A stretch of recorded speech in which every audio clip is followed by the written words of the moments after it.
Should KD regret leaving Golden State for Brooklyn officially? Without question. Without question. He should have left. If you're going to leave the Oracle and you're going to leave a first-class organization like the Golden State Warriors, you leave it for a brand like the New York Knicks.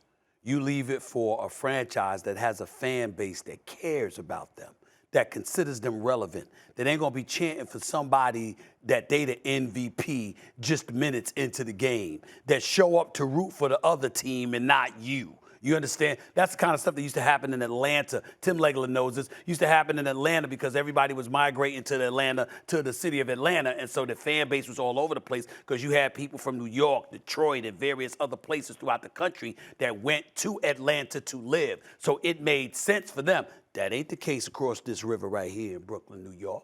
These people in Brooklyn from Brooklyn. You understand? You've been there. All of a sudden, you just root for somebody else when you got a guy like KD, Tim, that's averaging 28.9 points a game. This is one reason why KD should regret it. This is another reason why KD should regret it. The only reason he's in Brooklyn because he wanted to play with Kyrie. The only reason he's in Brooklyn is because Kyrie Irving convinced him to go there. And Kyrie has betrayed him, left him hanging.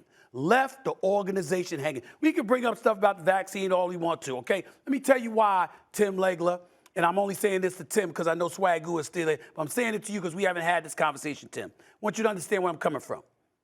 Kyrie Irving was gone for 10 months. Remember, he got injured before the pandemic. Was out in the bubble play. He was trying to discourage dudes not to play in the bubble, even though he wasn't going to play because he was still injured. As a vice president, who didn't even communicate with the president at the time, which was Chris Paul, comes back in December, 10 months later, and 2 weeks in, he took time off. He needed a break because of the riots at the U.S. Capitol. Swagoo, you work at the riots? Yep, I worked. Molly, did you work after the riots? Yeah. I mean, I worked at the riots. How about you, Tim? Tim, like, did you show up to work after the riots at the U.S. Capitol? I sure did. But Kyrie need a break. But Kyrie need a break. Kyrie need a break.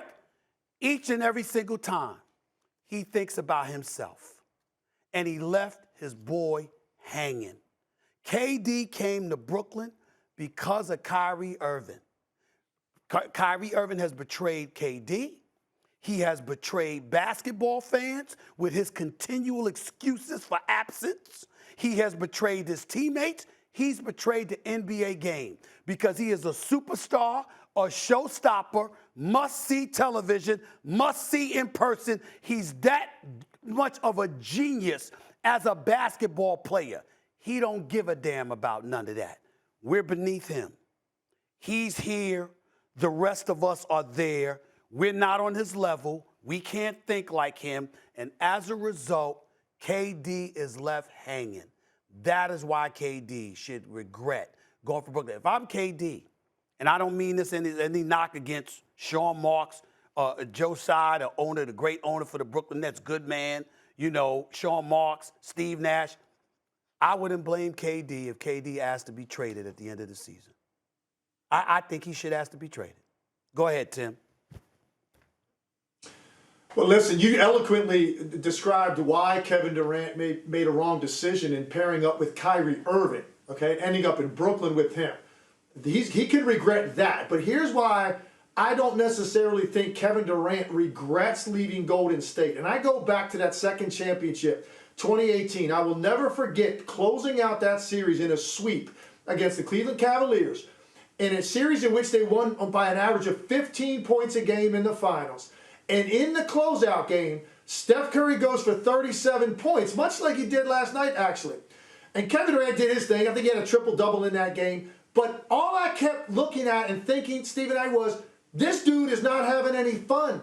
Even though they won, he didn't feel like, this is how I want to win.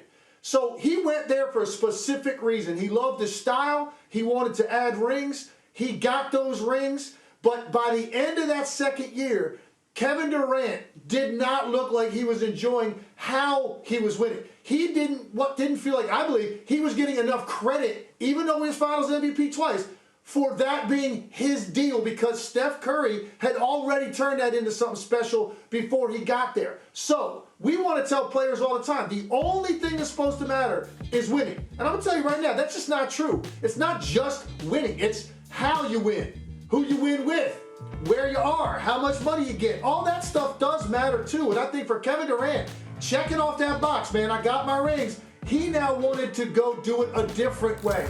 He wanted to go to a place where it could be his story, his train. He drove it there. He created it from the ground up. Regardless of the fact that he could be playing with two Hall of Famers, it was going to be Kevin Durant's deal. When he went to Golden State, that wasn't the case. And I just didn't feel like it was fulfilling to Kevin Durant by the time he left. And that is why I do not believe he loses any sleep over leaving the Golden State Warriors. Thanks for watching ESPN on YouTube. For live streaming sports and premium content, subscribe to ESPN Plus.